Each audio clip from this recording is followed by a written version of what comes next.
ಎಲ್ಲದು ನಾನೇ ಎತ್ಕೊಂಡ್ಬಿಡ್ತೀನಿ. ಯಾವುದಪ್ಪ ಇದು? ಇದು ಯಾಕೆ ಹೀರೋಯಿನ್ ಬಂದಿದ್ದಾರೆ ಇವಾಗ? ಮಂಜುಳಾ ಅವರು. ಮಂಜುಳಾ ಅವ್ರದ್ದು ಸುಮಾರು ಇದೆ, ಬಟ್ ನೆನಪಾಗ್ಬೇಕು ಸಡನ್ ಆಗಿ.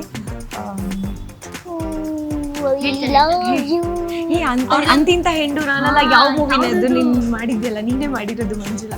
ರಾಜ್ಕುಮಾರ್ ಅವರ ಹೌದು ಹೌದು ಹೌದು. ಸಂಪತ್ತಿಗೆ ನನ್ನ ಸವಾಲ್ ಮಂಜುಳಾ ಅಂತಾನೆ ಫೇಮಸ್ ಅವರು, ಸಂಪತ್ತಿಗೆ ಸವಾಲು. ಆಮೇಲೆ ಸಿಂಹದ ಮರಿ ಸೈನ್ಯದಲ್ಲಿ ಮಾಡಿದ್ದಾರೆ. ಅಲ್ಲ, ಅವರು ಆಕ್ಚುಲಿ ಫೇಮಸ್ ಆಗಿ ತುಂಬಾ ಹೀರೋಯಿನ್ ಮಾಡಿದ್ದಾರೆ, ಬಟ್ ನನಗೆ ಸಡನ್ ಆಗಿ ಈಗ ನೆನ್ಪು ಬರ್ತಾ ಇದೆ. ಆಲ್ರೆಡಿ ಅದೇ ಸಿನಿಮಾ ಹೆಸರನ್ನ ಇನ್ನೊಂದು ಹೀರೋಯಿನ್ ಹೇಳಿದ್ರಿ, ಅದೇ ಸಿನಿಮಾದಲ್ಲಿ ನಮ್ಮ ಮಂಜುಳಾ ಅವರು ಮಾಡಿದ್ದಾರೆ. ಅರೆ ರಾಮ.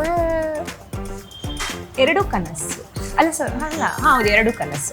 ಎರಡು ಕನಸಲ್ಲಿ ಇಬ್ರು ಇದಾರಲ್ವಾ, ಕಲ್ಪನಾ ಮಂಜುಳಾ ಇಬ್ರು.